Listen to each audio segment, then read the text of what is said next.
Senior Fellow at the S. Rajaratnam School of International Studies.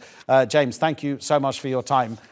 Why would Kevin McCarthy do this? What message does he want to send, and is it actually going to do damage to Washington? Well, China is one of the few issues over which there is bipartisan, almost consensus in the United States. With other words, the United States sees China as a serious rival and sees containment as China as the response to that. So it doesn't really come as a surprise that Kevin McCarthy is Speaker of the Parliament, following in the footsteps of Nancy Pelosi last year when she was Speaker of the Parliament and visited Taiwan. So it shouldn't come as a surprise that he is prepared to meet her on her stopover in the United States. Do you think that the White House should actually be stepping up its support for Taiwan after, which one was it, James, again? It was Honduras, wasn't it?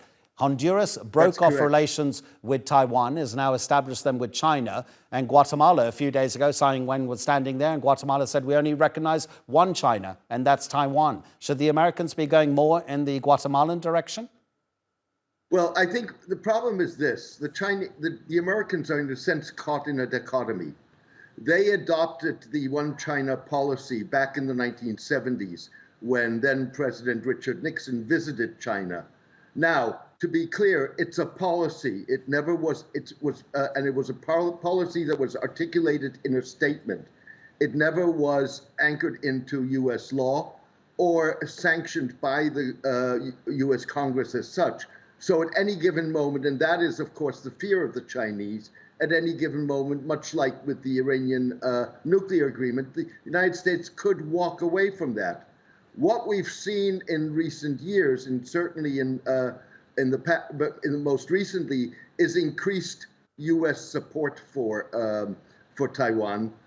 Statements even to the degree that they would come to the defense of Taiwan, and at the same time, we've seen very clear statements by China that they are going to incorporate Taiwan into China by hook or by crook, whether that is peaceful or militarily. James, if you were to put a percentage on it, what chances do you think of China invading Taiwan before Xi Jinping leaves the presidency? Just because there may be an idea in Xi's head that this is the one thing that is going to firmly secure my legacy as the greatest leader China has known.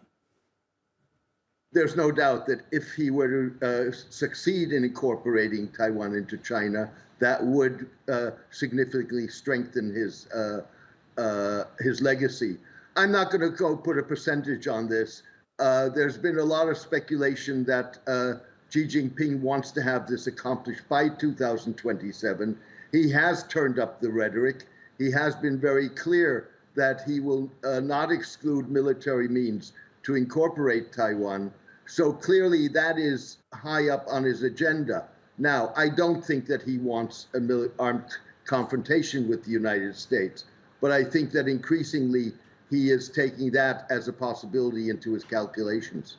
Obviously, you're too smart to put a percentage on it, James, but I had to ask you. Thank you so much indeed, James Dorsey. Fair enough. Take care.